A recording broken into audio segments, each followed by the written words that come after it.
Good morning, members. We have already formed a quorum. It is also time to start, so I'll call the meeting to order.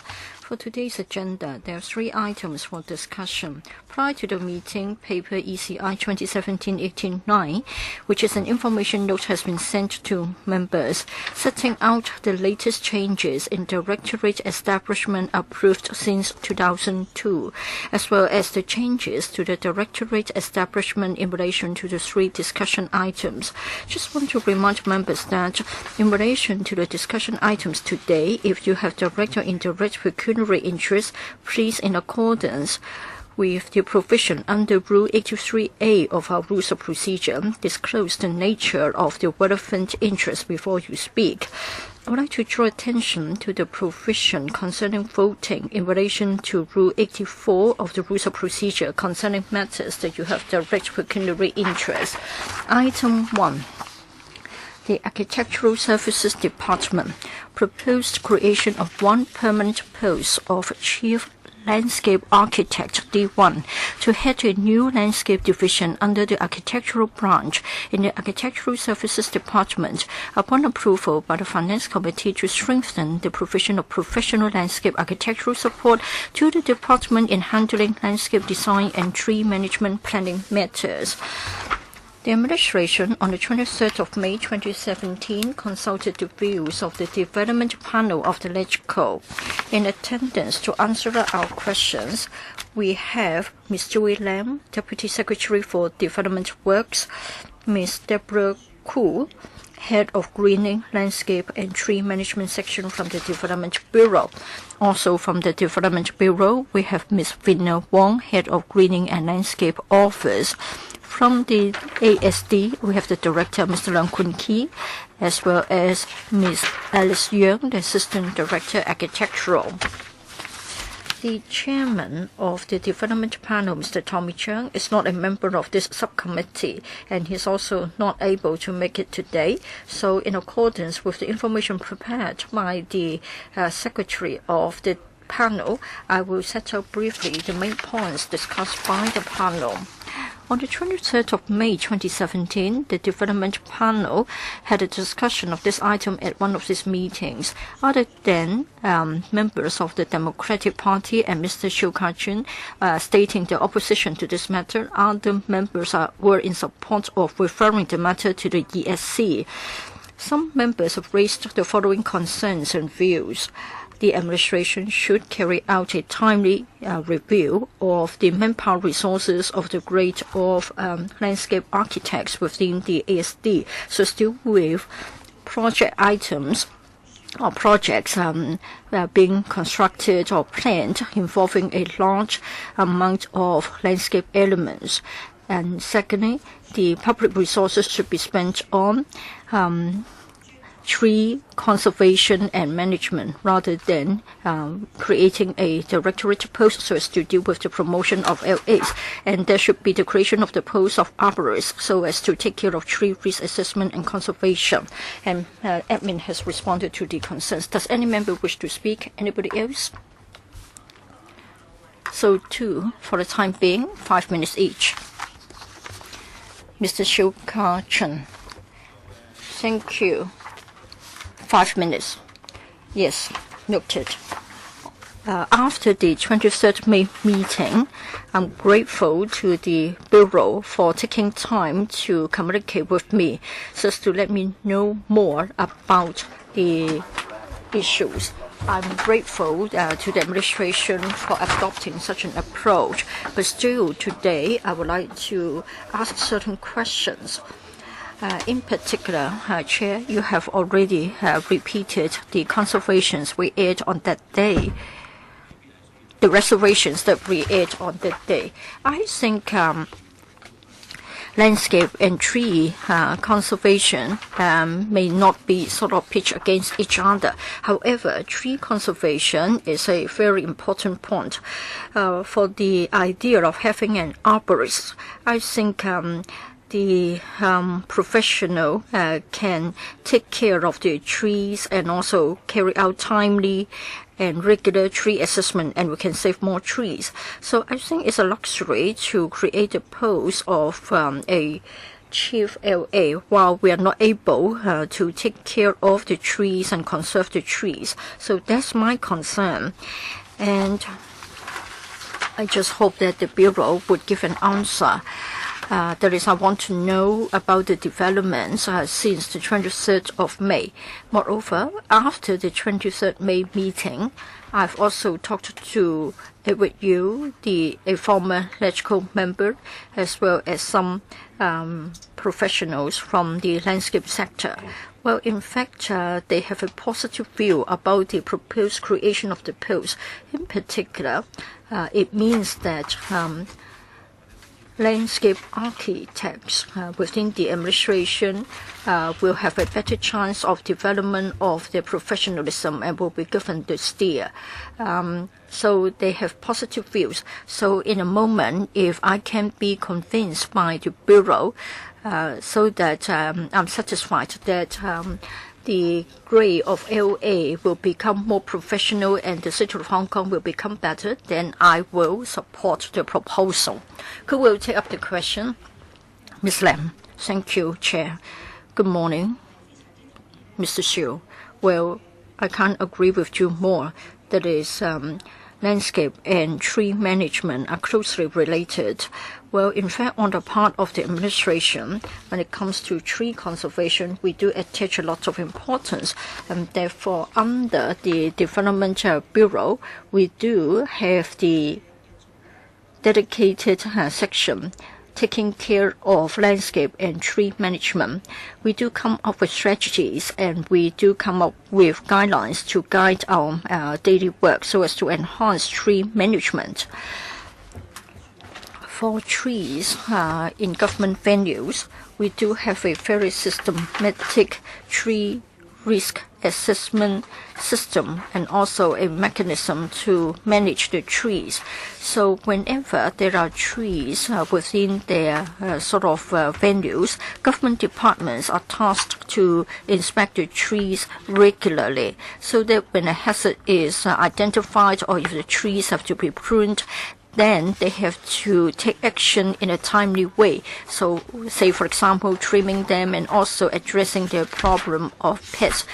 And for trees about to collapse, they should also remove the trees in a timely way so as to prevent accidents from happening. And then for trees on private sites, we have also spared no effort. Last year, we came up with a management manual for trees on private land, and we have been publicizing the message. We have told the owners, corporations, and property managers that they should pay attention to tree management in their daily work. So other than publishing the guidelines and manuals, we've also provided a lot of training. We need to understand that trees can be found everywhere in Hong Kong. So we need government departments to contribute to the work, whether they are managing private sites or public facilities. Moreover, as far as professionalism is concerned, we have also liaised with the Education Bureau. We have come up with the establishment of a working group within the qualification framework, and we hope that we can enhance the qualifications of the relevant employees so that we can have a better regulatory framework. Well, I'm the next to ask questions. I won't object to the creation of this post of a chief landscape architect. Earlier this year, I talked to the landscape architects. I know that it is a relatively new grade and the architects very much want to have promotional aspects. Currently, we haven't got any directorate posts, and this is a hindrance to their promotion. What worries me is that, yes, we know that we have the greening, landscape and tree management section that was established in the aftermath of a Hong Kong U graduate killed instantly by a collapsing tree. Well, early this year, I talked to Ms. Kwok, or Miss Koo. She's an urban designer rather than a tree specialist. And the lady heading the Greening and Landscape Office is also not a tree specialist. Well, many people have complained, and recently we understand that many trees in Laguna Park have fallen and no one took care of them. So despite the establishment of the GLTMS, you haven't done much. Now, in fact, in year 2012, a pregnant woman was killed and the baby suffered from, has become paralyzed. So for your frontline officers and also for your managers, I want to know whether they are really qualified and do they meet the requirements of ISA. Well, for tree specialists, other than our special office for trees, well, they have got landscape qualifications. Well, in fact, many of us have got the ISA qualifications, and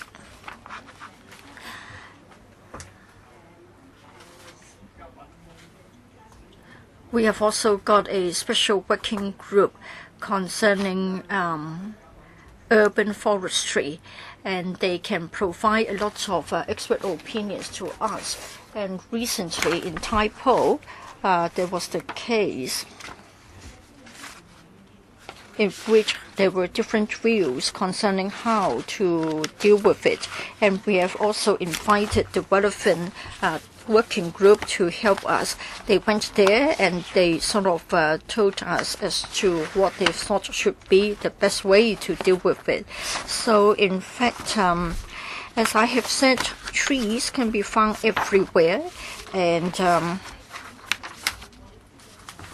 we have asked some contractors to help us. In our contracts, we have made it clear that for such a contract service, it should be carried out by tree specialists who are qualified or those who have been certified by the ISA, and they should have proper arborists to help us. So we have been working on this, and we are not being complacent.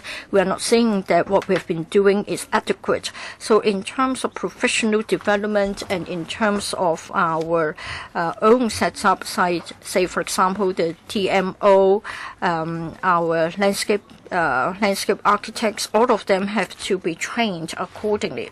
Well, why don't you give us the information?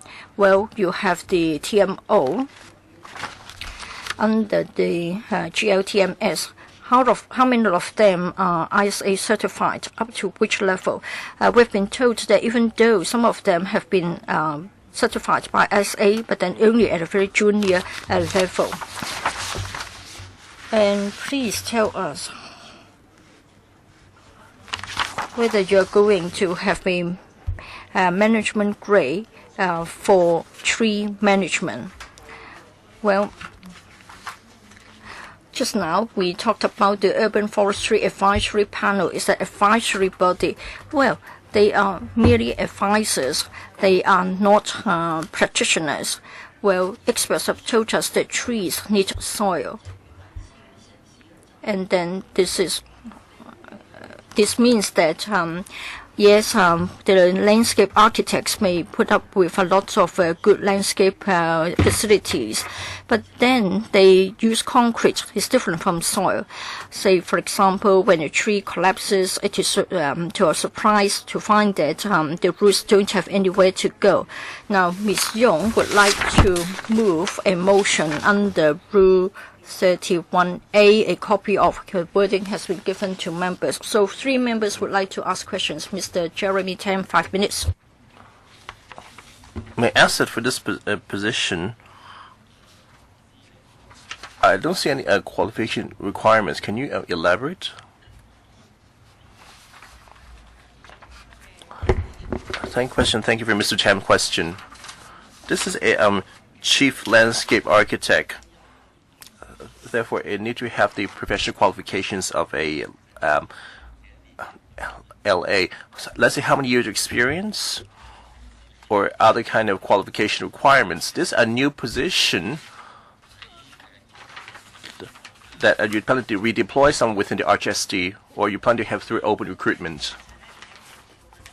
This is created through internal promotion because the landscape architect is a grade in the administration, and we have a certain possess of years experience and good performance that we promoted to a senior LA. And if at the exemplary performances, then it will be further promoted into chief landscape architect. So its position we expect it to be through internal promotion. Would that be correct? Yes. And in terms of the job scope responsibility, that it could provide develop effective collaboration, professional support for Development Bureau and other departments and other stakeholders on landscape design tree management. And for this post, especially for tree management positions in LCST, so what's the level of coordination? Would it be each doing their own thing? Or is there any framework or structure to support this post, or should we concentrate within one department where all the tree management experts that will handle the tree problems with other departments? Thank you. Same question. That's a position within the RHSD, and for the overall coordination will be handled by the GLTMS. And in terms of the policy matters. And in the RHSD, that we asked to creation of a CLA that will be handle the tree matters within the RHSD, and most of the government facilities are responsible for design by the RHSD. So in this part, we have 17 landscape architects, and having a CLA.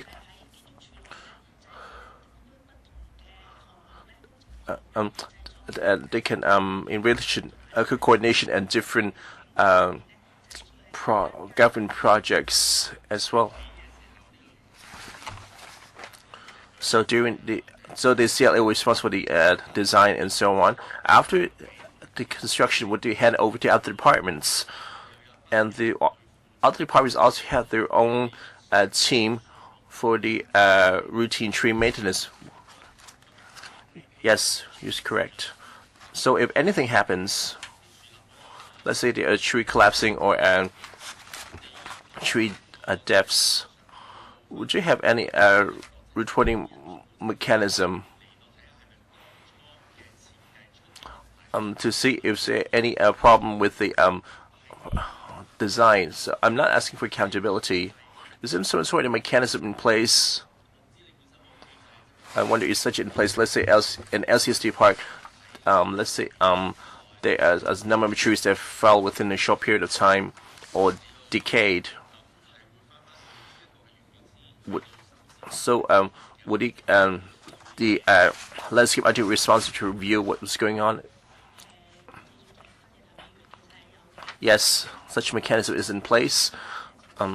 You've been correct that after the construction, and then we handed over to the other departments for the maintenance and management.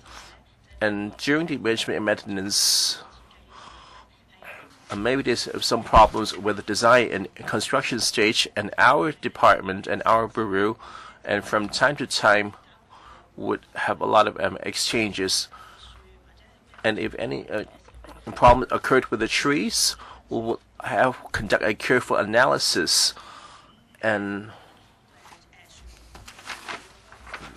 the GLTMS will especially oversee the coordination and the review, that all the feedback will be discussed with the relevant design department, so that members can rest assured.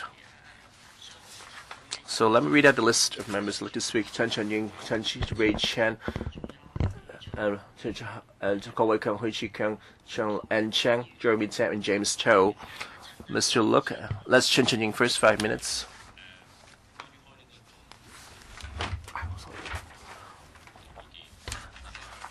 I don't have much opinion about the creation of the CLA positions. I just know about more details. For this new post, that include the planning of tree management. However, under the Works Division of the Development Bureau, and besides the GLTMS director, there's also a director of Tree Management Office. So in terms of tree management planning, how would you plan to divide the responsibilities? And attachment enclosure 3, I don't see that position, both positions having much linkage. However, I hope the department can explain. On page 3 of the document, and on the hope that on the responsibilities, the issues, it hope to rising the quality of lands, of the enhancing technologies, of landscape technology. Can you introduce to us what does that involve? I mentioned on enclosure 1 and on the listed project with certificate input of use. One of them are quite unique. And issues and about the therapeutic psychological nature objects about facilitate the healing process. So I wonder, would this position involve using the landscaping and greening to help to heal, offer therapy to patients? So under Development Bureau, we have the GLTMS, and under which there are 2 offices. One of them is the TMO, and one of them is the Landscape Management Division. And GLO, both are under this office, and for this newly created position, there will be communication from time to time. However, under the Development Bureau, there are more on policy formulation and enhancing the prevention standards in the industry, which are more microscopic in nature. And this position created mainly support the Arch Services Department's works projects in terms of their landscaping, offering the professional opinion on the design as well and the implementation. And for Mr. Chen's question, and for the landscaping technology, and what is therapeutic advocacy, so maybe I can have the director to help explaining this. And for landscaping technology, landscape architecture solves a few things. It does on the greening on the ground and the roof. So we have been conducting analysis and study to see how could we improve our work. For example, this how thick the soil layer would be, as well as the composition. That would reviewing is existing practice. This will be there. In terms of the psychological therapy, let's say for hospital authority in Queen Elizabeth Hospital, recently we have the specialist facility in which something with the psychiatric division, and we would work with the hospital, let's say, and how in terms of the landscaping, that how would offer psychological therapy on the rooftop. So in using landscaping as some sort of a therapy, were there any demonstrable effects? Have we been recognized by the Committee on Mental Health Committee? So they'll be working with the HA, and we will have some therapeutic landscaping in promoting recovery. We'll be monitoring the effectiveness. No other questions. Mr. Ray Chan. I'd like to know more about this post. One of the first tasks that was to implement a new landscape policy on landscape initiatives and policy into work projects. And in the past few years, landscaping played a bigger and bigger role in government facilities with rising costs. And yes, enclosure too. In terms of the responsibilities, there's no such thing as our exploring initiatives, exploring the cost. Can you provide information on the cost of landscaping cost per square meters as well as the operation cost? Is there a rising trend, or we urge the landscape architect to seek ways to lower the engineering cost and operation cost?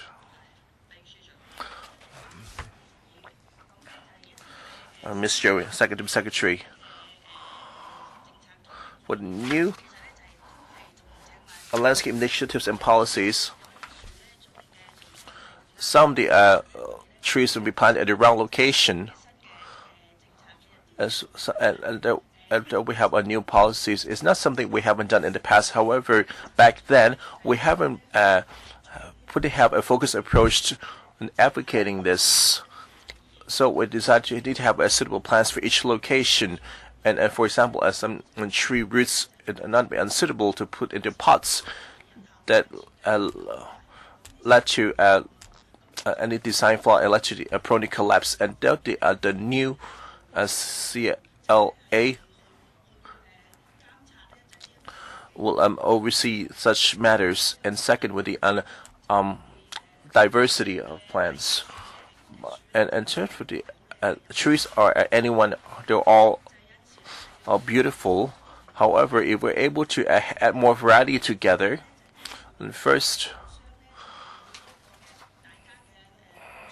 they will complement each other, and so that they could provide vivid landscaping all year round, and as well as when it is suitable for the soil concerned. And thirdly, we've been advocating a new design concept of placemaking, and hope that the members of the public not only they will see the landscaping be pleasing to their eyes, that especially they could add to the sense of belonging and get to fond of this place and willing to use it more frequently. And for Mr. Wei Chen's question on the cost control, the Development Bureau had another task force that would look into the cost control of public works project to see any room for cost reduction.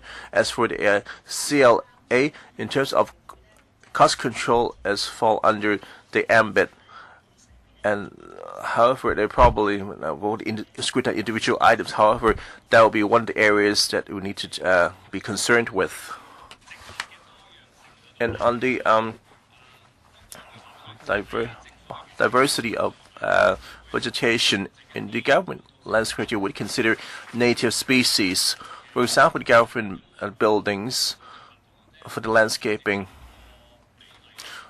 What is the ratio of native and foreign species, and would you consider establishing standards that will make the animals friendly, so that the birds could nest in this landscape government buildings? In case of birds building nests in government buildings, we have any policy where they would destroy the nests and so on?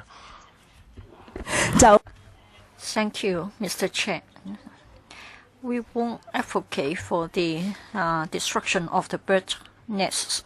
As to native species, as far as landscape is concerned, we don't mandate a specific ratio about the species to be planted. Well, for the Development Bureau, currently we're carrying out a study, and we would like to look at the case of tree diversity. We'll try to see which species should be planted in Hong Kong, taking into account the different features of the soil in different parts of Hong Kong. Next, Mr. Kwok Wai Keung. Thank you, Madam Chair. Good morning. I think we must have noticed the news recently. 3 years ago in Robertson Road, a pregnant lady was killed by a fallen tree, and the baby was rescued. And then in that particular court case, both the judge as well as the jurors had come up with specific recommendations. Well, for this particular post to be created, I want to know whether the court recommendations can be taken care of so that we can enhance the management of trees on private land. Ms. Lam, well, this post is created within the SD, taking care of public works projects as well as public facilities. We have an open view concerning tree management on private land. It's not that we won't do anything about it. However, if we are to introduce a piece of legislation, first of all, we need to enhance the professionalism of the relevant officers. So the proposal here would also contribute to the development of professionalism. Last year, the Education Bureau has already come up with ideas to set up a committee to look at tree specialists. So in future, when it comes to property management, and if we are to introduce legislation, then the relevant qualifications would become a prerequisite. Chair, I agree with what she has said, but then I'm interested in the timetable. Well, in fact, for the FTU, we have already got an association or a member association for arborists. We are concerned about the enhancement of professional qualifications, but so far the Bureau as well as the TMO have told us that the number of arborists in the market is inadequate. Even though there's the requirement, there won't be enough arborists to fill the posts. I think 2 or 3 years have already passed, and we want to know when we are going to get a clearer idea as to how you can increase the number of arborists or other tree specialists in the market so that we can introduce a relevant piece of legislation. Timetable, Ms. Lam. Well, we haven't got a specific timetable. However, as far as professional training is concerned, we are in fact carrying out a lot of work. And for property management companies, we are providing training. And as to the competency requirements, it will take a year's time for the relevant committee to come up with the requirements so as to facilitate training bodies to train the relevant professionals.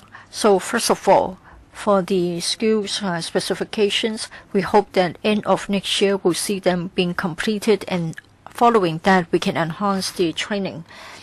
Well, I hope that can be done early. And then for the creation of this post, the post holder would only look at the trees as well as the landscape within public works projects. I think you need to enhance the manpower. Just a couple of days ago, there was a TV show saying that the LCSD, among other government departments, have a lot of trees. But then it's really weird, and then I hope that you will take care of the matter so that we won't have trees being planted right next to a road. Well, even for your TMO, it's not being meant by a specialist. Well, thank you, Mr. Kwok. I think what you said referred to something in the past. We have the GLTMS with the TMO, and in fact the tree knowledge of government departments has been enriched, and we've also come up with a lot of technical guidelines. So as to what you have referred to, I don't think it is still true. Madam Chair, what about the Aberdeen Centre? All the trees are growing in such a way that the roots have burst open the pavement. Yes, we know them, and we have sent photographs to them. Mr. Ted Hui. Well, regarding the creation of this post, the chief landscape architects are brave reservation. Well, in fact, I think they're trying to swap the concepts. Now, you say that for this post of CLA, you talk about tree management, you talk about landscaping, but I doubt whether he has got sufficient knowledge for tree management. For tree management, I think what is important is that when a tree is sick, do you know how to rescue it? And do you know when a tree is posing a risk, posing a hazard to human beings? Now, when you design the landscape for a particular facility, do you know about the right kind of species to be planted? The landscape architects that I know haven't got such specialist training. Now you try to mislead us by saying that they will do a lot of tree management, but I don't think it is really the case. Well, rather they are architects. They will be interested in design. They are involved in landscape architectural work. So do they know enough about trees? And what about the question of tree preservation?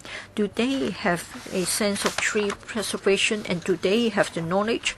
Well, I think they would try to be experienced, and they may just want to remove all the trees. So I really have worries. I think it's better for us to create the grade of arborists within the civil service. Currently, we haven't got such. And for this particular post, we are going to spend $2.5 million. This is for the sake of enhancement of landscape. I would commend your good landscaping work delivered by the government. But it appears to me that in this case it is more for internal promotion rather than enhancement of the awareness of tree preservation. Now, for you to create this post, I just wondered if you will impose an entry requirement so that the post holder must be qualified arborists, and in the future for departments taking care of trees, are they going to get tree specialists? And in the long term, are you going to introduce a piece of legislation concerning tree management? If you haven't got such undertakings, we are not going to support the proposal. Thank you. Ms. Lam. Well, this is a post to be created within the ASD. They need a chief landscape architect so as to enhance the design work. When the architect designs the facilities, surely will bear in mind that the ease of management in the future. So for this landscape architect's grade,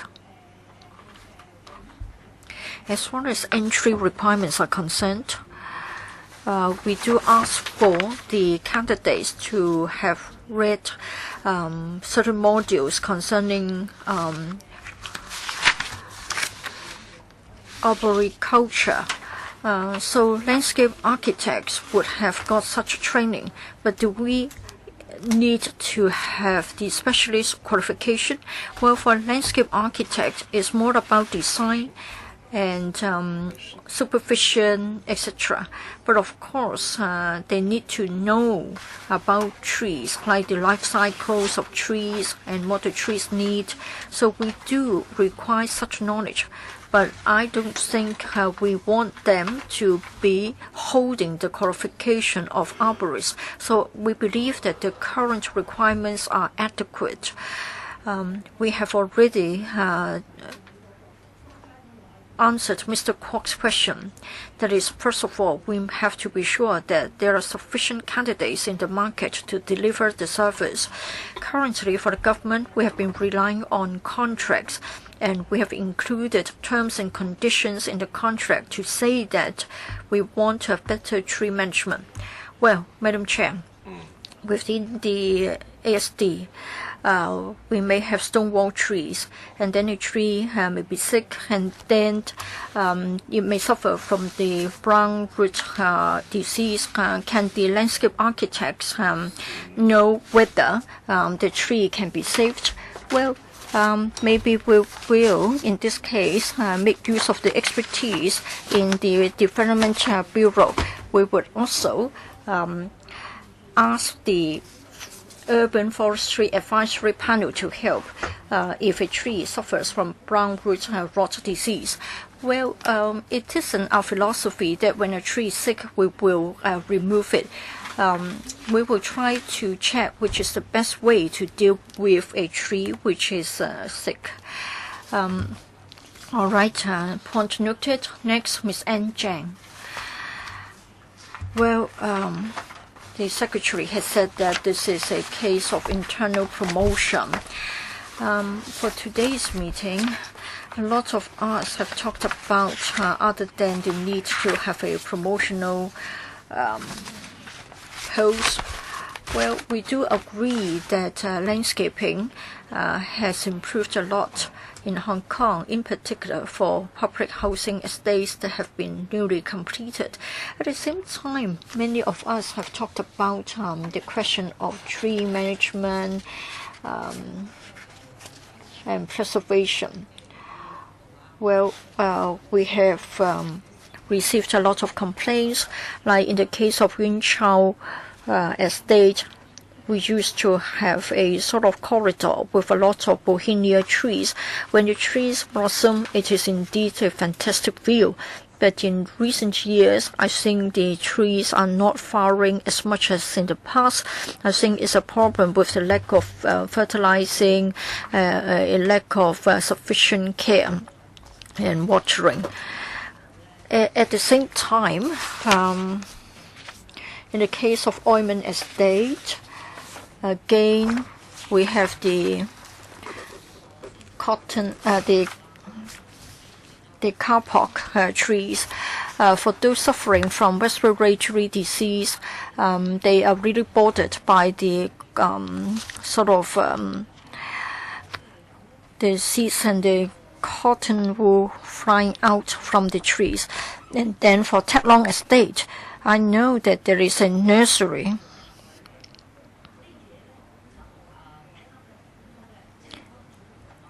Probably the vegetation is too dense. Maybe the architect has designed it in such a way that we have a dense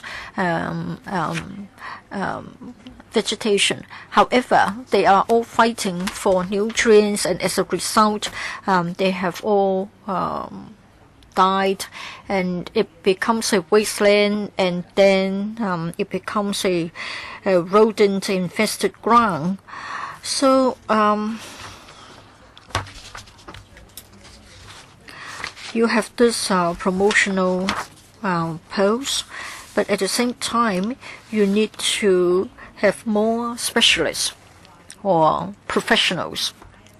It isn't just a matter of having ISA certification or having sort of got a relevant degree from a university. When you grow trees, when you keep plants, what is important is that you need to be experienced. Trees differ among themselves. Even for mango trees, some of them can bear fruits throughout the year, while others may only bear fruits for 1 or 2 times. It's not a matter of just giving fertilizers as you like it, but then trees differ just like human beings. We have different personalities.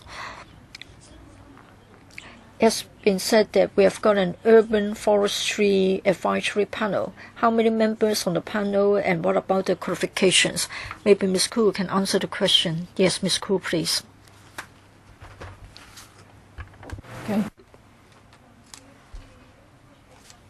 Established in 3rd of January of this year, and it's a multidisciplinary, interdisciplinary panel consisting of about 15 members, and they're from local, regional and international members, and they range from urban forestry managers, urban arborists, we have landscape architects, forestry pathologists, which is different to plant pathology. There's forest pathology, so specific to tree plant health, geotechnical engineers, and also horticulturalists. So what we were seeking to do was to actually formulate a panel of a number of disciplines that are relevant to everything that you will see and have to deal with in an urban landscape environment. So there's, otherwise, if you're just weighting anything on any one discipline, then you're missing expertise from other panels to inform you of the totality and the holistic approach that we're trying to achieve in the landscape. Thank you. 主席啊，即係佢而家講一啲咧。So it seems that this forestry panel is made up of professionals. However, what we know is that to protect these trees in the long run, that you might have workers of professional experience. Let's say we have someone who never planted trees before and only learned from textbook. I found this undesirable. Shouldn't we have sort of a senior experts have farmers who have extensive experience in tree growings, so they might have a certificate or degree and so on. However, they could really immediately see what's wrong with the tree or whether it should be chopped. For example, some diseases, the trees might need to be chopped. If it's contagious, it might get to other trees. And for some, that they could be saved by applying medication and so on. I think, since Ms. Chang, you've been over for 1 minute. We still have a long queue with members like the question. Maybe you say for the next round. Okay, just one more line. And for the urban landscape etiquette, it's taken from the aesthetic appeal perspective. However, for the future maintenance, they do need those with actual experience with trees. We don't, not the professionals. Unless you're overrun by 1.5 minutes, Mr. James Cho.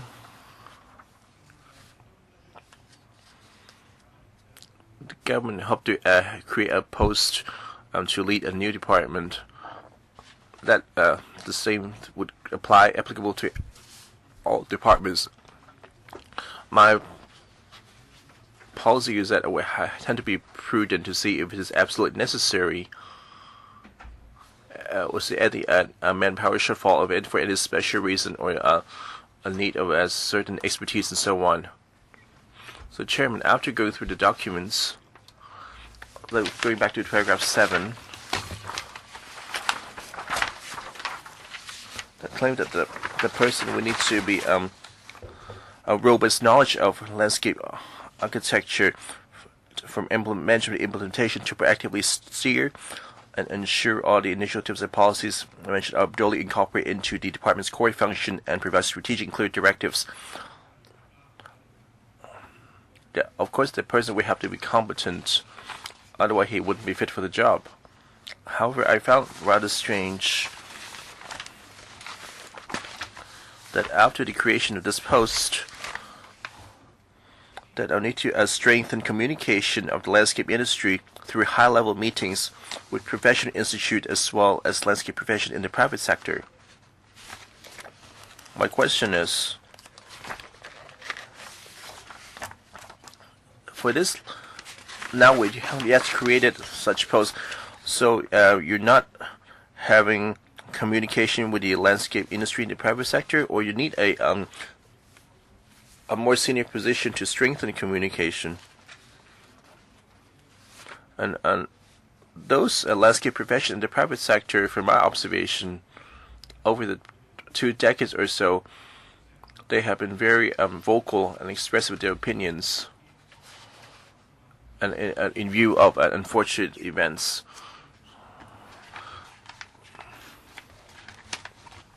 So, of course, that you will keep in close in touch with the industry,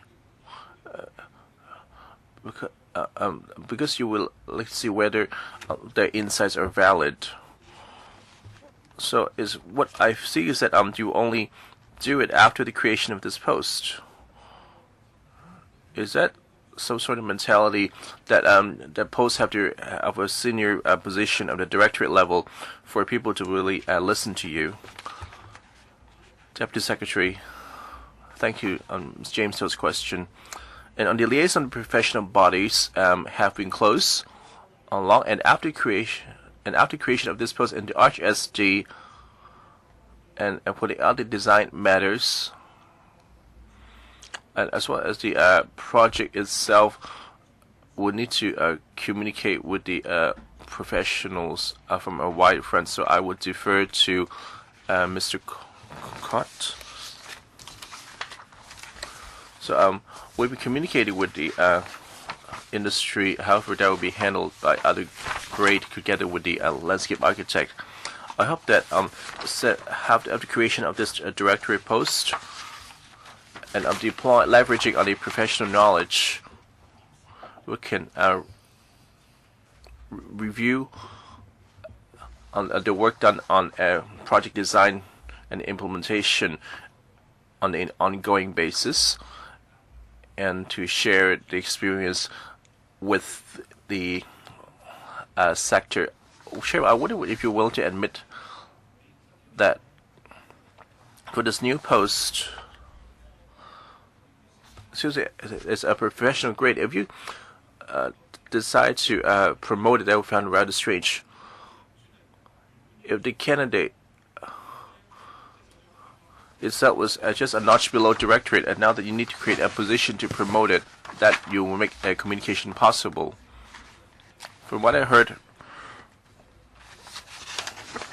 was that so there isn't a expert in the field, so it'd be like the professional communication. And for other architects, so probably have to be jack of all trades and know everything from a coordination and project management and so forth. I wonder if I'm correct that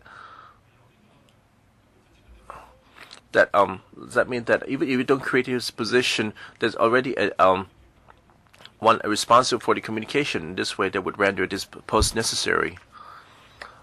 Mr. Leung, Director of RHSD, and currently in RHSD there are 17 landscape architects, about 5 are senior landscape architect and 12 LAs, and our colleagues are directly responsible,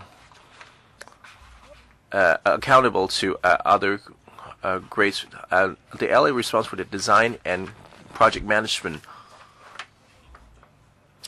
I hope that after creation of the CLA, it could systematically review, practice, and continuous improvement. And a landscape division will be created. And for the 17 LAs,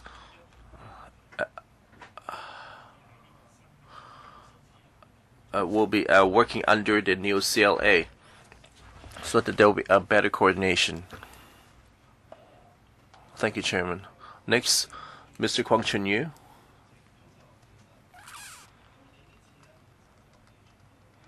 This time is the RHSD asking for funding to create a new post. However, I'm yet to be convinced that you have 5 SLA already carry out the duties, and let's say you want to have a major goal and in learning from the past mistakes. For example, the tree-related accidents have been widely criticized. And we heard from the public hearing that there are lots of complaints.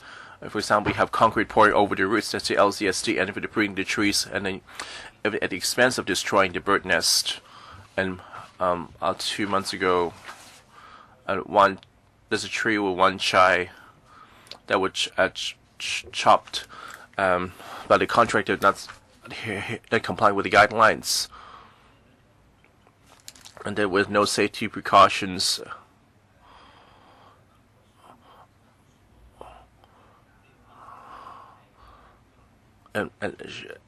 and so basically there was a chance of infecting other trees.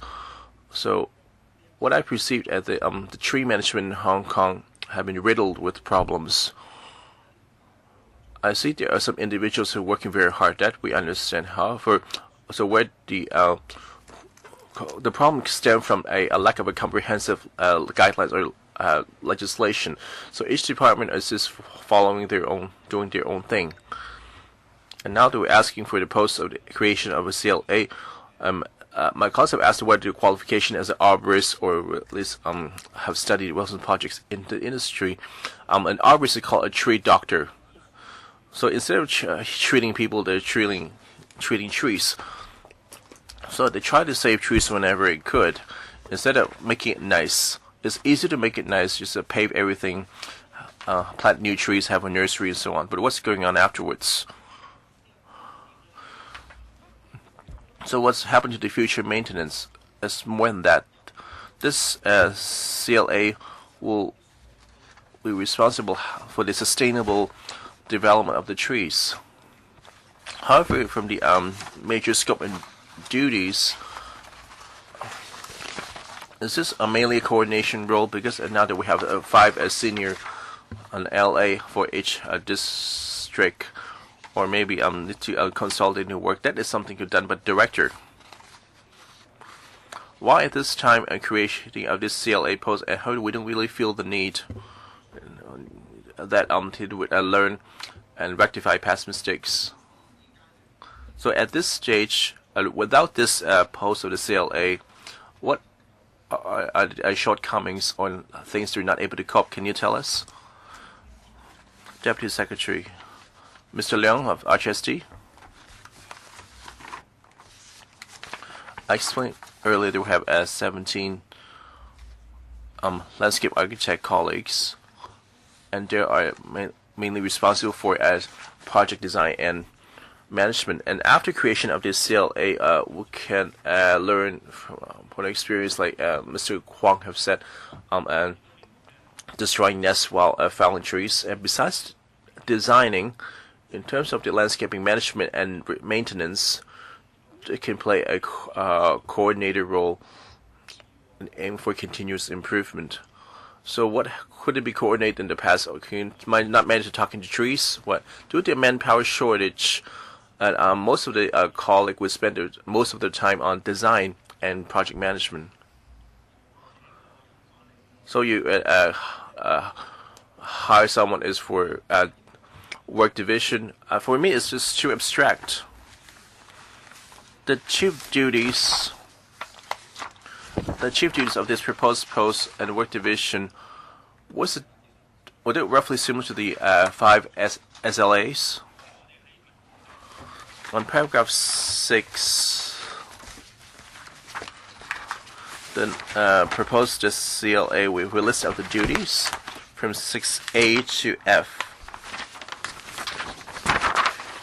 We try to coordinate and sourcing enhance communication with the professional sector, as well as promoting research development, aligning focuses and quality standards, or pursuing policy steer. This is more like coordinator role. Now that need to create a new post.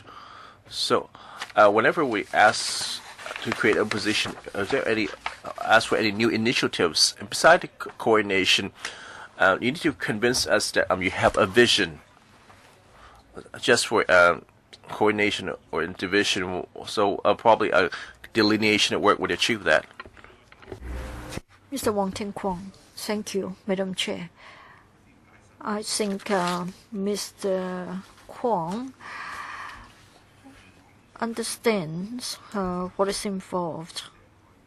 Well, for an landscape architect, I think he is responsible for the design work, but then he's not the person who will be watering the plants, who will be digging up the soil.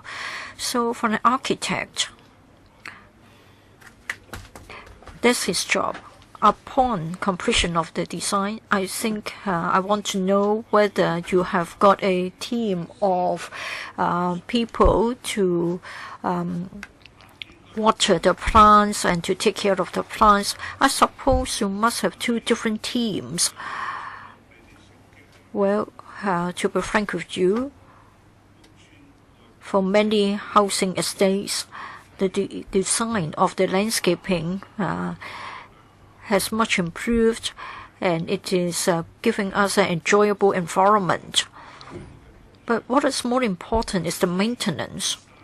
Trees are living things. They will grow and they have to be trimmed and pruned, and you need to fertilize them.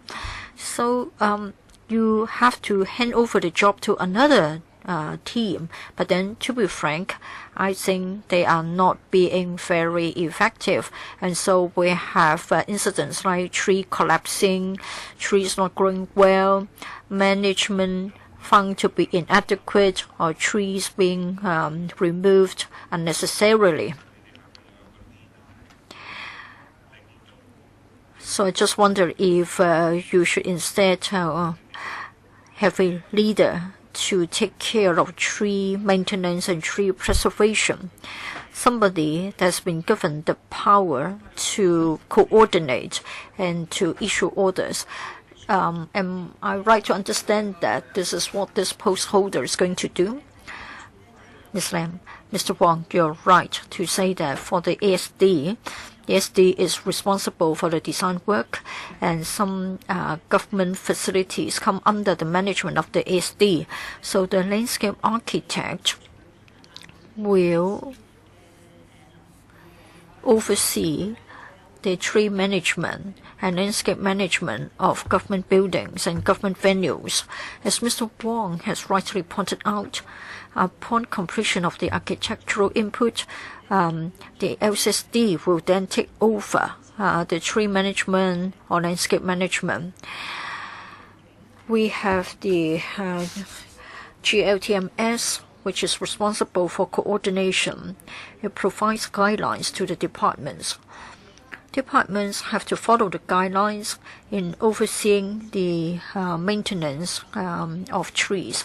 I do understand that from time to time incidents took place, and I'm grateful to Mr. Wong for giving us the advice.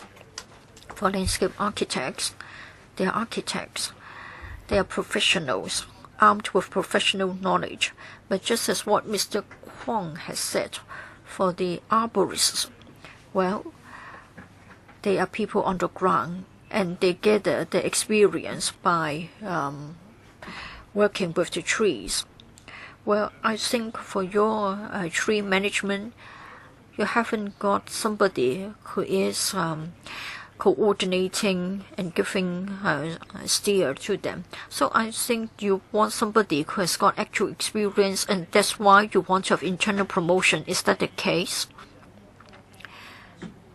Well, for tree maintenance, I think there are different departments involved. All of them have got a head to oversee the work. Well, you want to have a chief overseeing all the teams, right? I tried to help you, but it seems that you aren't aware of my intention. Anything to add, Ms. Lam? Thank you, Mr. Wong. I think what you have said is right. But then for this post to be created, it has to be created within the ASD. So it isn't just about maintenance and preservation. Rather, it coordinates the architectural work. For tree management, we have got the GLTMS within the Development Bureau, which provides guidelines. And then responsible government departments have to follow the guidelines so as to manage the trees within their portfolios. For a second round, 4 members, Jeremy Tam, myself, Dr. N. Zhang, and Mr. Ted Hui. Mr. Tam, 4 minutes. Thank you, Chair. In the first round, I asked this question. That is, for this landscape architect, how does he liaise with other government departments? If something goes wrong, what will be done? It seems that you don't find any problem with it. Let me cite an example. Last time there was a typhoon, and we were surprised to find that trees were planted in planters in pots instead of in the soil. So it is obvious that all the roots have been pruned and it was not good. So in relation to this example, how does the ASD liaise with other government departments via the landscape architects? What have you done in relation to this problem? Well, banyan trees were grown in planters or pots. This is wrong. So, Mr. Tam, as far as this is concerned, well, it was something inherited from the past. And then what we are now advocating is that we have to take into account the features of the venue, and then we choose the right species and use the right approach. Well, don't digress. You say that you know it is wrong. Well, is it right to say that the ASD found it when it was exposed in the news media, or whether you had a mechanism to go through and then the ASD alerted you? Well, in fact, it wasn't the case that the ASD alerted us. In fact, for the past couple of years, we have already come to the conclusion that it is wrong to grow banyan trees in pots. Well, do you know about the number of such trees being grown in planters or pots? And if you have an idea about the number, do you intend to rectify the problem across the board? Well, for trees, we do have our data. For trees that have already been planted, we know that some of them have not been grown in the right way, but then people have a lot of many people have a lot of feelings towards such trees, and they don't want them to be removed. Don't misunderstand me. I'm not asking you to remove such trees. I just want to know whether you are aware that this is creating a hazard. Now, the typhoon experience told us that it's a problem. So are you going to check whether such trees are posing an imminent danger? Mr. Tam, you're right. For the trees in Hong Kong, we do have a sort of classification system. For trees that have not been planted in a proper way, and for trees that are already or going to pose as a hazard during the dry season, we will urge the tree management departments to carry out more frequent inspection and to find out whether anything can be done to help the trees. I don't think you can find it out by inspection. So, do you have data as to which trees and how many of them are planted in pots? Well, when we inspect them, of course, we know whether they are planted in a pot because you see the tree itself. There are trees that are regarded as having a high risk, and they will be inspected twice a year. And we will carry out the work in the dry season. And during dry season, it will be inspected at least once. Do you keep the record? Yes, we do have a database so that we know about the conditions of the trees, and we'll take follow-up action when it is found that there's a problem. Now it's my turn. Ms. Koo, a moment ago, told us about the experts advisory panel. But then I think it is only when something goes wrong and then the advisors will come out to have a diagnosis. So probably they are trying to take the blame so that government departments or district councils won't be criticized. Like in the case of the Western District. Well, I want to know about the status of such an advisory panel. Is it a standing sort of a committee? And then what about banyan trees grown in pots? And I want to get more information about the work of this advisory panel. Well, Chair, it was set up last year. Well, just like any other advisory bodies, it is not a sort of crisis group. Well, in fact, as far as urban forestry strategy is concerned, this advisory panel also gives us input.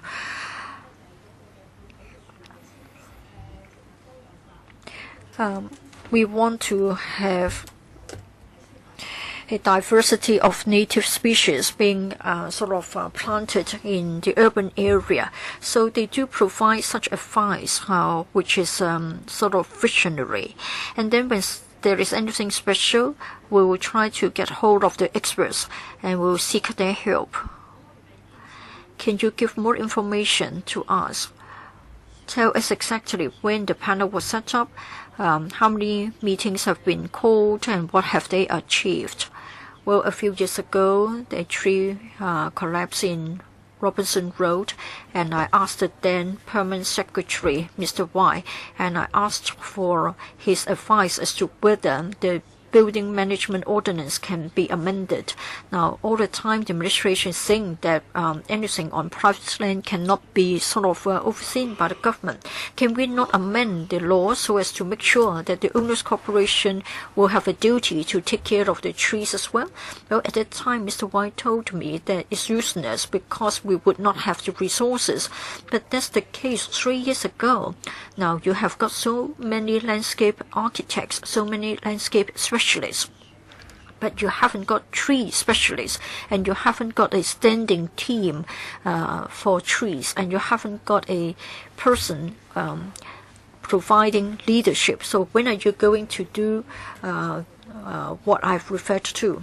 Well, Madam Chair, I'm glad to report to you that we have come up with a manual concerning tree management on private land. The HAD will soon refer such guidelines to the owners' corporations. In other words, for property management, trees will be one of the elements that property managers must pay attention to. So you ask the property managers to do it, but then they need tree expertise. Whether we are talking about what Mr. Kwong, Mr. Wong, and Dr. N. Zhang have referred to. When are you going to provide more resources to take care of our trees? It's been going on for 5-6 years, and you haven't provided any commitment at all. Madam Chair, well, in fact, we have done a lot, but it means that it is still inadequate. We're really worried that there will be more victims, either people killed or injured by falling trees or trees being removed unnecessarily. Dr. N. Zhang, I support what you have said, Madam Chair. Well, it was only just a moment ago that I came to know that banyan trees were planted in pots. That's in Taiwan. Well, we want the shade provided by the banyan trees. You should only grow small banyan trees like in the form of bonsai. Otherwise, the trees cannot grow properly. So if you say that you wanted to provide a shade, so I think it's better to be planted in soil. If you say that the concrete there doesn't provide sufficient soil, and then the banyan trees need a lot of space to grow the roots, I think it's better for you to grow mango trees. It's best for the case of Hong Kong. They can also provide a good and large shade. If you want to have an enhancement of the environment, then maybe you should choose another species. I think there are many other choices. Now, Madam Chair, I've only got 2 requests here. Now, for the proposal to create dispose and to have the new division, I think maybe you should set up a nursery so that citizens can carry out the work themselves. Of course, you would be very concerned about management, right? I think the government departments can take care of that. 咁喺呢方面咧推廣。Taiwan and South Korea, they have been promoting this. There's two big plus. First, they let the children to learn planting, and the elderly would enjoy planting as well. So give it some thought. Another thing I want to propose, in the urban areas, there's still a lot of precious old trees. So maybe just, unless in LegCo Estate, they have a huge old banyan. It was so huge. They're probably they're gonna be hugged by 10 children. So every time I would come to sit down under trees, I was very touched by that tree. In such a concrete jungle like Hong Kong, we still have an old banyan tree managed to survive through this day. It should be at least a few hundred years old.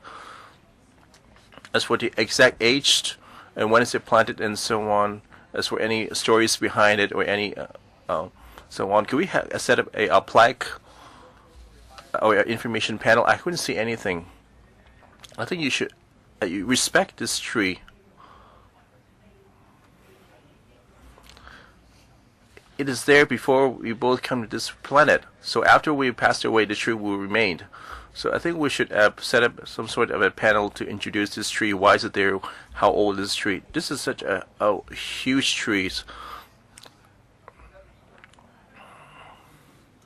That's my suggestion. Any response? Thank you, Chairman. Thank you, Ms. Chang. For the nursery, that's a good suggestion. The RHSD, when designing different projects, that idea would be studied. I'm aware that this already existed in some projects, and on the story of that particular tree, I found that your suggestion to be, should be very desirable. I think it should be it should be a public community garden. Mr. Ted Hui. The Deputy Secretary claimed that they have done a lot. So I'm not doubt your effort as well as your love, your fondness of trees. However, on the creation of the post is a step in the wrong direction. And the Deputy Secretary mentioned many times that with the tree management, we're not talking about maintenance, pruning, and watering. I'm talking about preservation to ensure that the trees are free from damage and to heal them, and as well as importance to society. So these are two different concepts. So for the wording, I see that we see in a wrong direction. And members think about the risk assessment of trees, and the unfortunate incidents have illustrated the shortcomings, whether they are members of the public being injured or a tree fell by mistake. The society asking to redress this instead of creating a nice environment, because the public thing is good enough already. It's not like the RHSC director for the ABCDEF of all the landscape services and development and so on. It's not the public wants. So it's a fundamental difference in direction. So which one would you pay priority on? Do you want to have a nicer design, or do you think the lives matter? So that's two different things. My question is, so can we strike a balance between the two? For this new post for CLA, and you claim to have done so much in tree preservation, can you list in detail what he actually done? So why couldn't you include as an arborist qualification as a entry requirement? Thank you, Mr. Hui's question. So it's a semantic question. metric wordings, or the maintenance, management, and so on. So there's actually incorporated of the concepts you raised. For the trees we planted, we should seek ways to make it to prosper. We can make sure that we grow as so that the public should treat it with respect and care, as well as for submitted for public enjoyment. That we don't see any difference of opinion. And for the architect, let me just want to clarify that we care. It's not that we care about the aesthetic. It's, for example, the landscape architect are very knowledgeable about trees as well. So, and we request the LAs that went to study courses on arborists. For example, the International Arborist Organization, and the whole courses would have achieved the knowledge, acquired knowledge necessary as equivalent of the arborists, and we design the landscaping to make sure they have to put in the right component.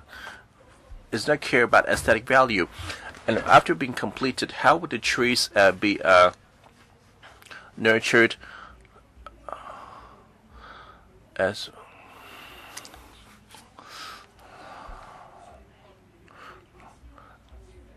that is something that LA should know. And for creation of the CLA post, and in terms of the landscaping, we can have better coordination, and we need to look at the design product as well as paying concern on the future maintenance and preservation. So I don't see any difference in terms of goals. And we have Mr. Chu as the first round of question. May I remind members, as Ms. Young has moved a Section 31A motion, I will need to allocate some time to deal with it. Mr. Chu Hoi Dick. Two questions. And after the Typhoon Hato, members of the public have relayed to me that on the roadside, that probably more to landscaping, probably not the RHST responsibility. I was told that on the roadside and the landscaped area, a lot a wild tree species have grown out from the landscaped area. They usually grow very quickly, but fragile. You should notice, and most of the trees that fell are usually this kind of wild species. I couldn't find it as a locate exact message, so I'm not able to provide the names of the species. So my colleague mentioned that it claims that the problem tree preservation, and then there another concern would be on safety. It's not a matter of the tree, whether they say the trees you planted be under maintenance. So let's say this, you're responsible for designing this landscape area, and gradually you have other species somehow get into the landscape installation, and that would lead to an elevated safety risk during storms and so on. Do you have such sort of consideration to determine whether the landscape area is safe or not? And for this kind of wild native species, that you would clear them.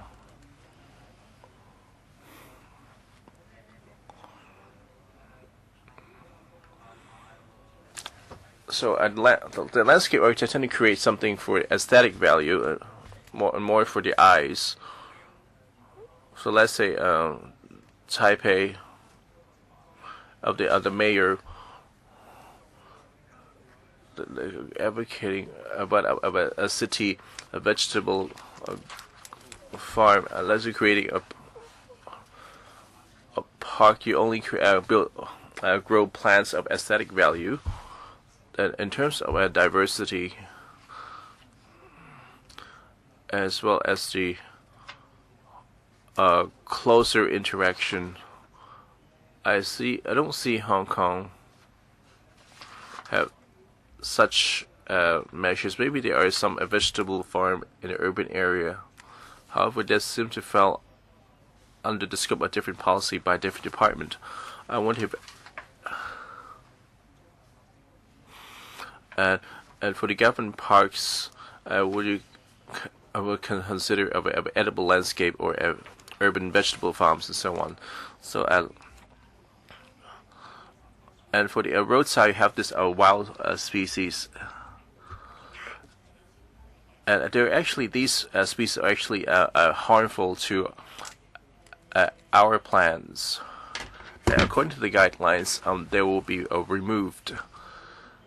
On the footpath, that the LCSD will be responsible. I look forward, Mr. Chu, will be able to provide us with more detailed information. So on the footpath, there will be LCSD. For the freeways or carriageways, that will be Highways Department. For the edible landscape or interaction with the public, the landscape architect seriously exploring this concept. Maybe I would defer to Director of RHST or Mr. Leong to explain this. Thank you, Chairman. On an edible landscape, on the biodiversity, our existing projects will first discuss with the relevant departments for their comments. For schools and hospitals, and in the past few years, we have provided planting areas for students or patients in hospitals. For example, in Queen Elizabeth, and for the for a specialist clinic, we have such sort of facilities so that we have more user participation. For other departments, we'll continue to discuss to explore the feasibilities of such suggestions. Second round question, Mr. Kwong Chun Yu.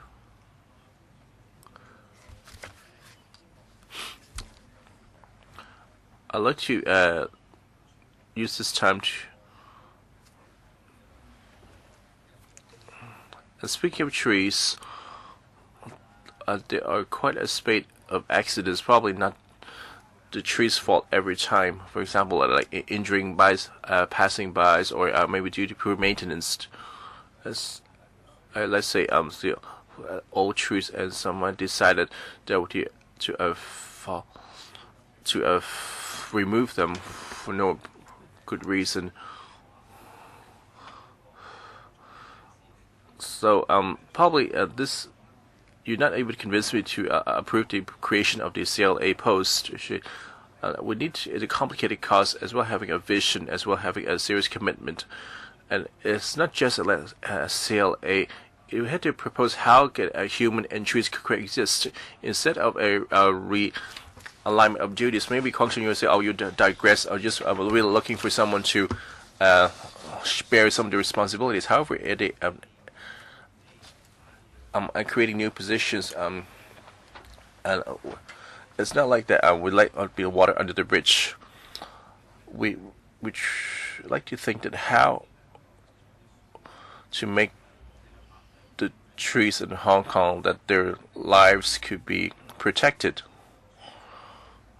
The tree protection legislation has nowhere in sight, and during planning and a lot of the landscaping, we need to come with a lot of ideas as to make sure that the tree woods do not extend to the footpath. It's only on a piecemeal fashion. However, they lacked a major reform, whether from the urban design perspective or the moment this settling being under the ground and moving it around is bad for trees, or during pruning, what sort of guidelines you get for subcontractors. So we're not asking for a CLA to expect it to to plant trees himself, like Mr. Queen Huang has said. Is that really the way? We're not an arborist or landscape architect. We could never know what's wrong with the procedures. I have no idea what's wrong with them. Before I can stop him, they're already chopped off. Or maybe if the trees exceeded a certain perimeter, they require a permit. So they're not no pruning, there would be a removal. So there was some sort of a threshold here. So do we have engage a major reform through a CLA? Maybe I was being too ambitious. I think every tree is precious. Removing any one of them, you need to wait many years for another one to grow. I hope that the department can take in our comments, and I'm expecting more than a coordinating role. At least I hope that they said besides coordinating and realigning of duties. So can you explain what sort of changes that would bring through this creation of this post? I hope that the department can report to us later. So any sort of a concrete improvement to this post? Ms. Lam. Well, for landscaping and tree management, for professional knowledge, experience, resources, etc., I think they have been given more emphasis, and we want to do more in the future. In the absence of such a post, it means that we will simply regard it as part of a works project, and the emphasis would be inadequate. So by creating this post, it means that we will also give weight to this issue. We won't just want something which is durable or functional. We want to take care of the aesthetic side of it, and we hope that it will facilitate management. That's the vision we have got. Dr. Fernando Zhao for the first time. Thank you, Madam Chair. My understanding is that it is supposed to be created within the SD, and the post holder would be the most senior amongst the landscape architects.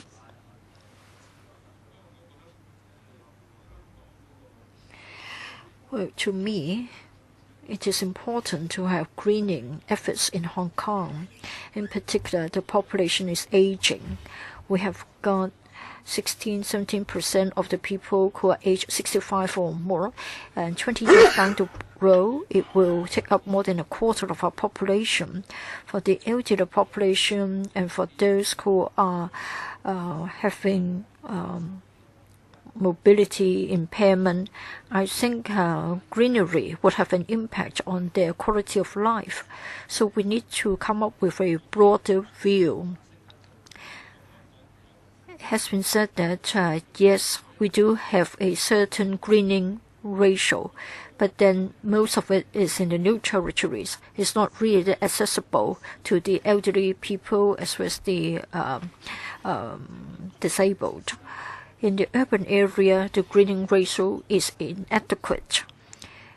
If we don't adopt a sustainable approach, and if we don't think about the benefits of greenery to an aging population, it means that our health and our quality of life would suffer.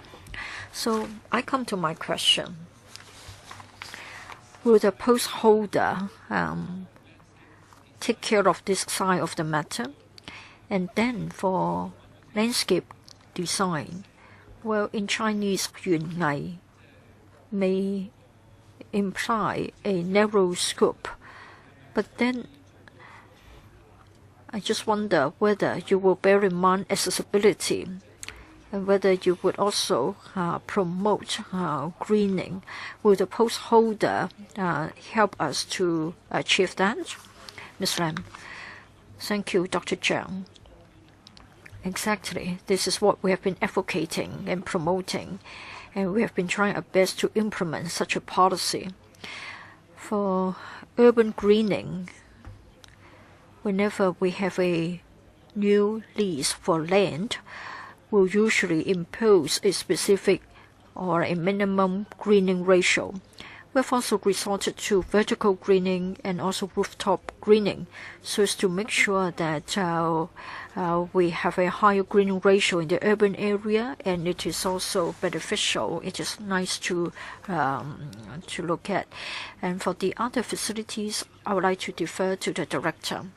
Director, thank you, Chair. Thank you, Member, for your question. As far as our design is concerned, we'll ask our landscape architect to make sure that this is compatible with the venue itself as well as the district as a whole. Like when we have ground greening and rooftop greening, it is our requirement that it should be accessible, it should be barrier-free. When there is rooftop greening, we ask for a lift to provide access so that the elderly can go up to the rooftop to enjoy the green environment. I'm glad to note your answer that you do put in some efforts. In the urban area, we need much more greening. We have to withstand the high degree of urbanization, and of course the high land price policy means that we set our eyes on the dollar sign only, and we'll just want to increase the building density so as to maximize the profits. So to me, I think the post holder must be reminded to resist such a trend. Unfortunately, I think you would only be interested in more vertical greening within the buildings. You have also cited the example of the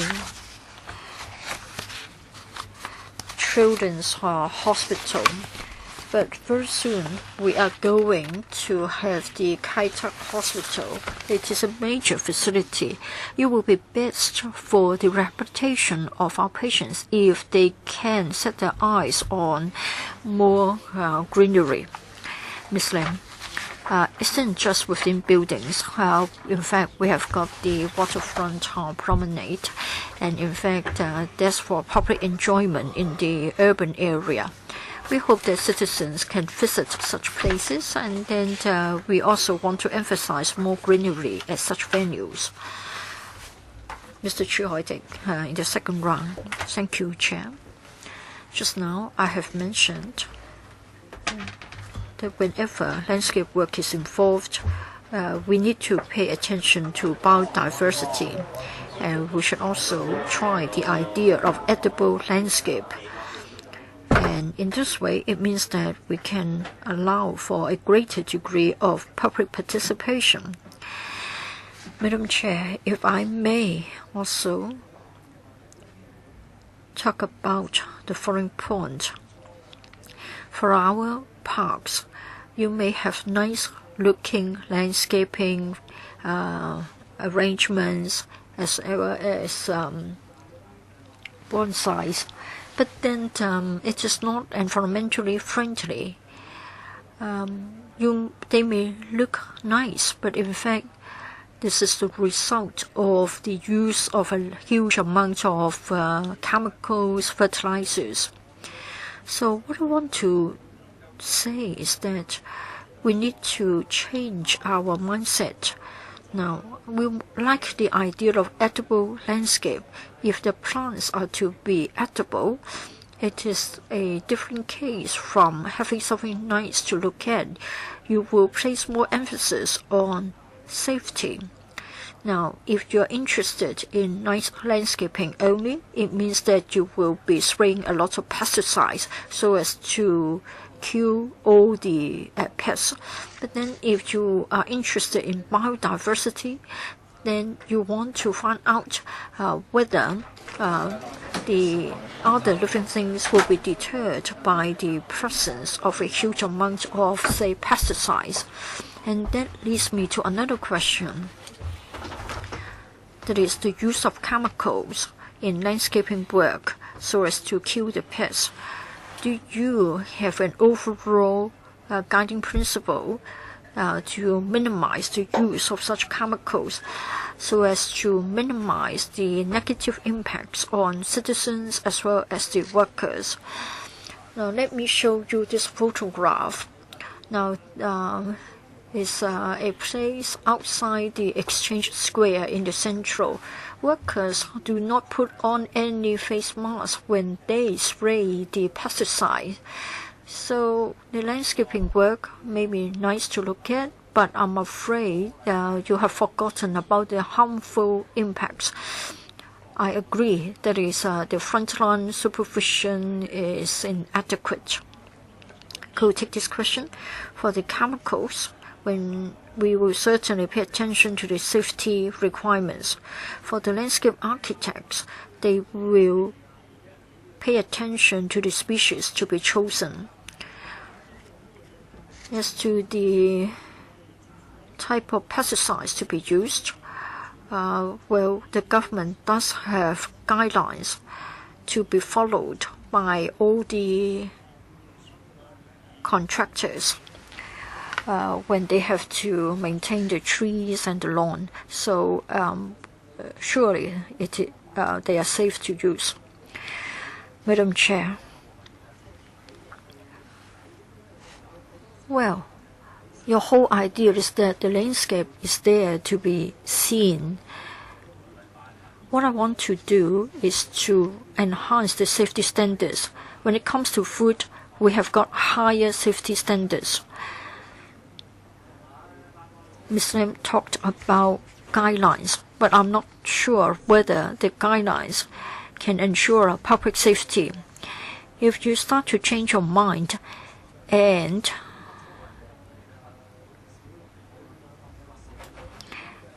instead of just having a small nursery in the hospital, if you have a lot of edible landscape plots in the hospital, then it will mean revamping your mindset. So are you going to reduce the use of insecticides, pesticides, rather than just saying that the pesticides that you use is safe? Director, we have been talking to government departments concerning edible landscape.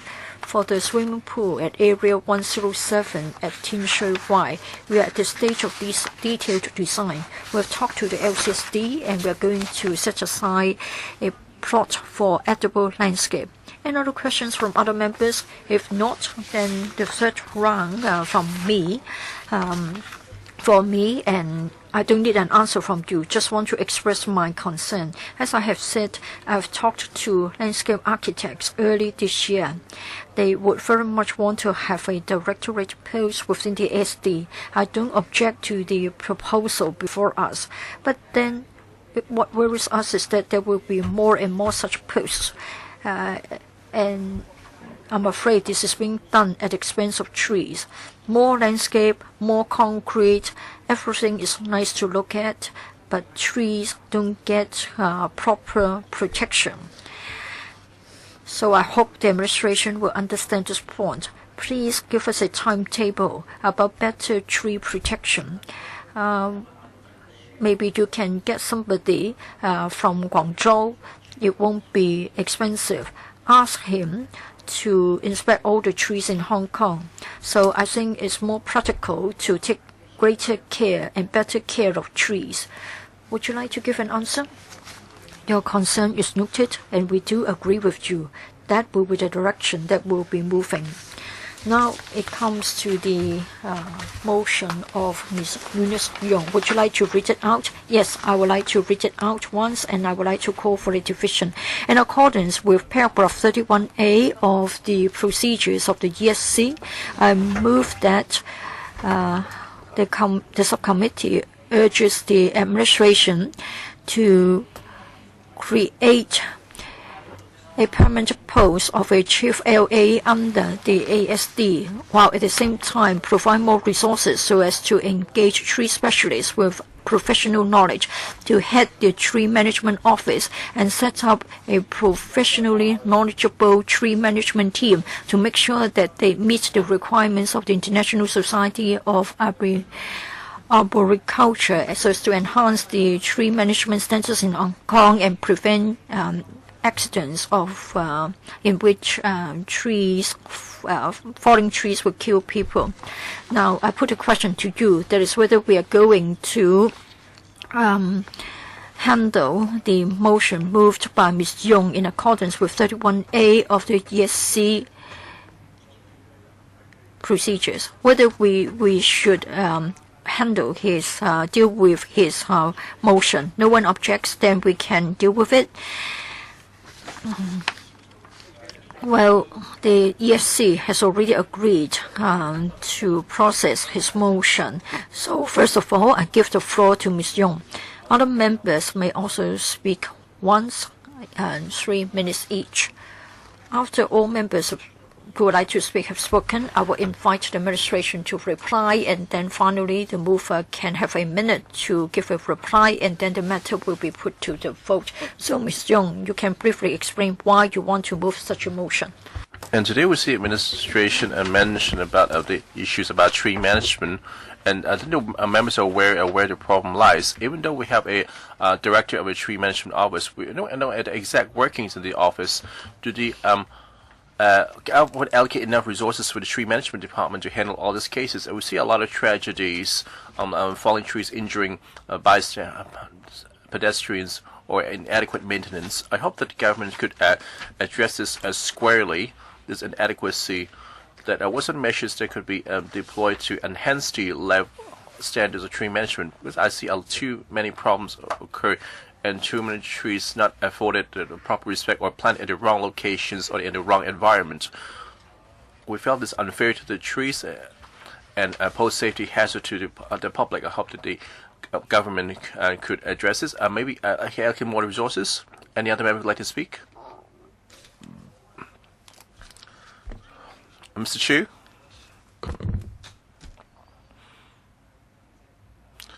Chairman, thank you. Ms. Eunice Young, 31A motion. I think it's a good example that illustrates that this subcommittee is not rubber stamping this position. So while approving the creation of this post, we could the members will also press for you to accept important conditions and requirements.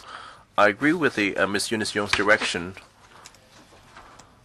Besides, the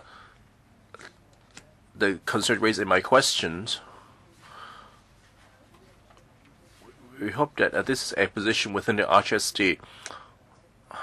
Through the creation of this post, I hope that the government, and in terms of enhancing the overall tree maintenance, we have take on a bigger commitment.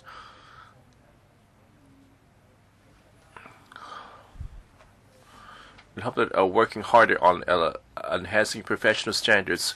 As both this motion is carried, the Bureau should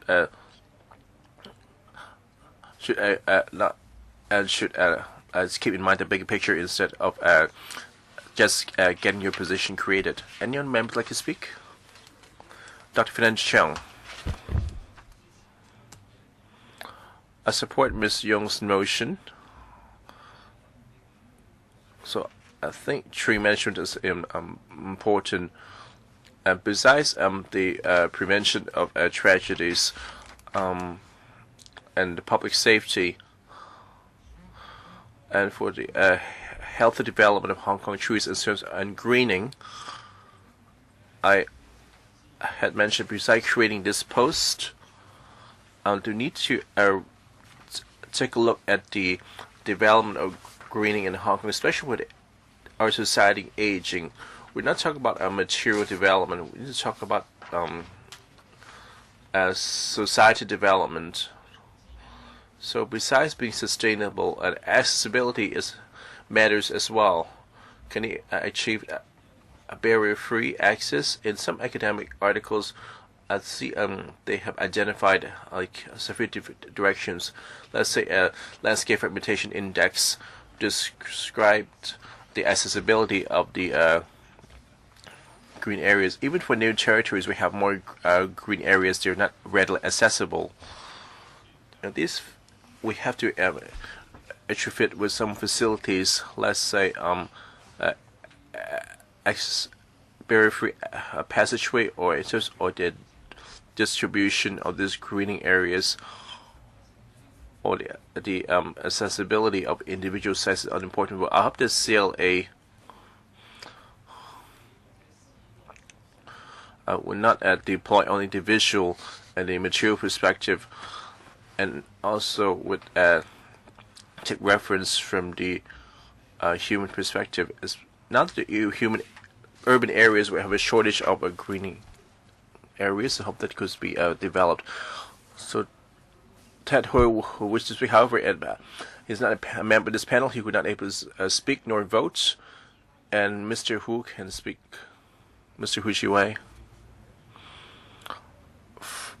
On Ms. Yong's notion, we see, I think it been divided in two parts, and that the government should allocate more resources on tree management. However, we haven't heard from the administration of any on the creation of this CLA post and willing to apply the condition of having a qualification of a tree management. And we're not able to support her motion. The tree management is handled under different departments, and this is something the government should be very concerned about, and there will be enough resources to address this. Instead of each department doing their own thing, or instead of the handling of the fallen trees, and this department have failed to coordinate in their tree planting. This is rather unsensible, and in our urban environment like Hong Kong, and tree management and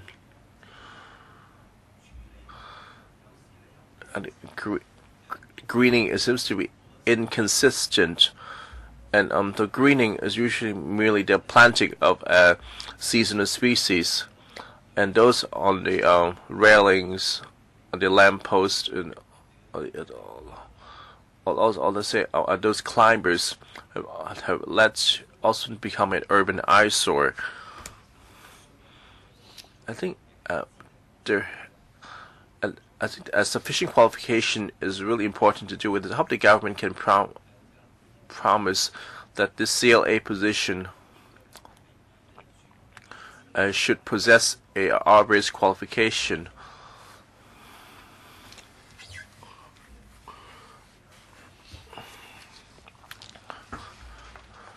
And in providing a more convincing ground to support this creation, therefore, a Democratic Party and reservations.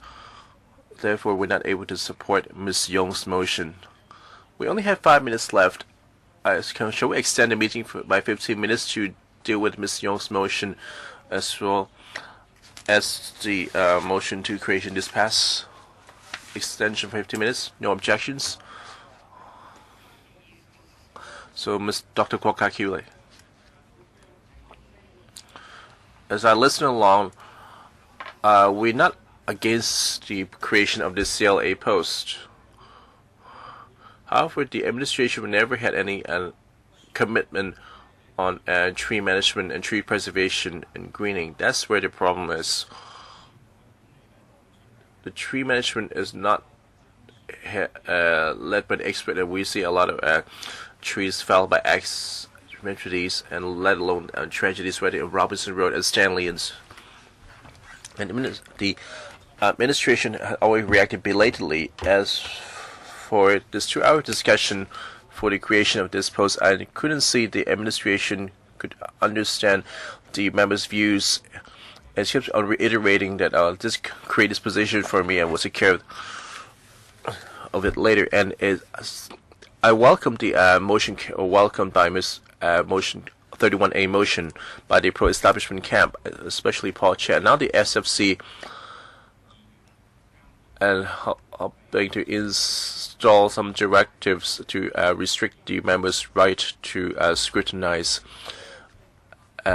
government funding requests is a ridiculous practice. And then Ms. Young, and understand it in ESC or even the FC, we have an obligation to as the government in creation of new posts and the other matters that the members will not propose the direction themselves, especially those from a geographic direct elections constituency, to have the obligation to relay the views of the public. Now that Ms. Young had mentioned about tree experts and views, I think since chairman of the same party of her, especially after the Robinson Road accident, you have strong views on that.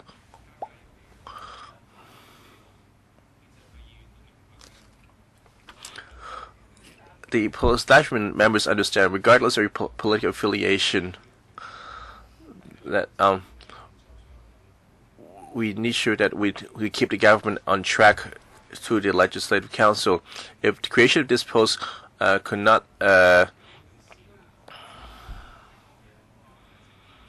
could lead to any undertaking on the administration part on tree management and other things, so it's okay for us to vote on Ms. Young's motion. However, I need to put this on record that this is only a beginning, that through the establishment SC and the SC to scrutinize the government, and all the rights entitled to the rules of procedures that should not be amended easily. Dr. Kwok, I'm sure this sort of oversight powers that the members will continue to be exercised by the members diligently. So a point of order by Mr. Ted Hui. I'm not here to question judgment. The secretary told me that RP and the House would never restrict members cannot speak. Non-member cannot speak on a panel. However, not to question judgment. This is some sort of gray area. I can speak on the government's paper. However, I cannot speak on a member's motion. So, I just want to point it out. Thank you, Ms. The inquiry by Ms. Ho. The secretary informed me that we have a similar verdict in the past, and as you know, our voting will come after the debate of the motion. As you are non-member, you do not have the power to vote. Therefore, when you may not have the right to speak, so we'll study that. Thank you. Any other members like to speak? If not, how the administration can respond to member requests for a bigger commitment. And for the RGST to create its position of CLA, and a majority of the LA will require them to study for some agricultural courses. So it's a part of the knowledge base. However, we never are mandated to have them such qualifications. And for those in the tree management and arbors, half of our colleagues, upon finishing courses, there are interests to pursue formal qualification as well. That was never forced on them. However, all LA have the arborist qualification. And respond to Mr. Wu, the tree management is allocated scattered among different departments. And after the formation of GLTMS and all the policy coordination would provide a leadership. So it would a different implementation department to a huge number of trees. It is not each department responsible for the trees within their management. That would make our job even harder. However, all these departments are required to adhere to essential guidelines. So as for it being as scheduled policy, each department do your own thing has been basically resolved. And in terms of resource allocation and professional qualifications, for the resources, we're not saying that we had enough. How it's not the lack of resources in terms of the professional development. We have a lot of arborists in place and different tree management departments. We have a lot of tree management professionals in place. So we're not being complacent that claiming that we have enough resources. We shall continue to strengthen our training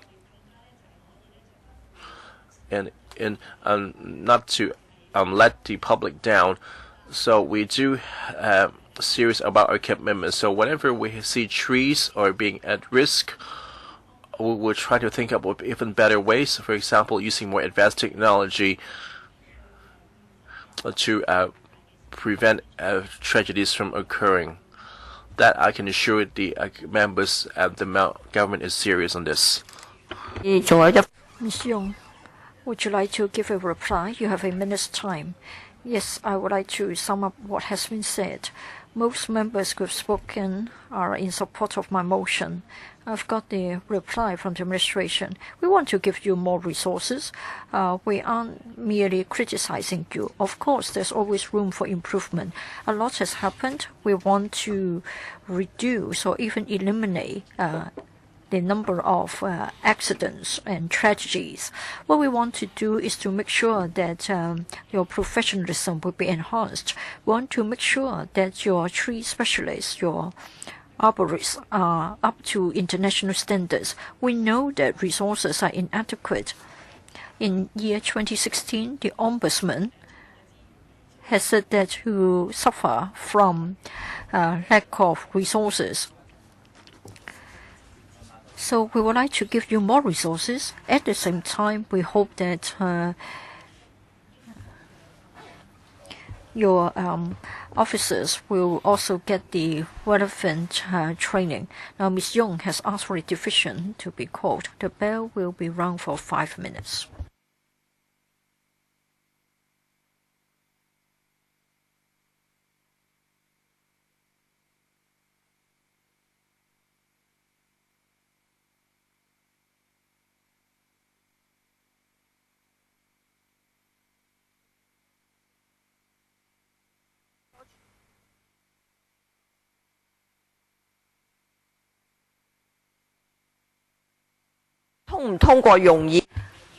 We are here to vote on Ms. Young's motion. Later on, we are going to vote on the government's proposal to create a post.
各位員再提醒各位 Members, let me remind you that we have already agreed to proceed with Ms. Young's motion. So the question to be voted on is whether you agree with Ms. Young's motion. So voting begins. Before I declare the result, members, please check your vote. Voting ends. The result is to be displayed. 18 for, 0 against, 2 abstentions. The motion has been carried. Now we come to deal with the proposal to create a permanent post in the ASD. Those who are in favor, show of hands, please. You claim a division? All right. So please ring the bell.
改1分忘記咗改1分鐘喎。We've forgotten to make a change so that we ring the bell for a minute only.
請各位 Voting begins.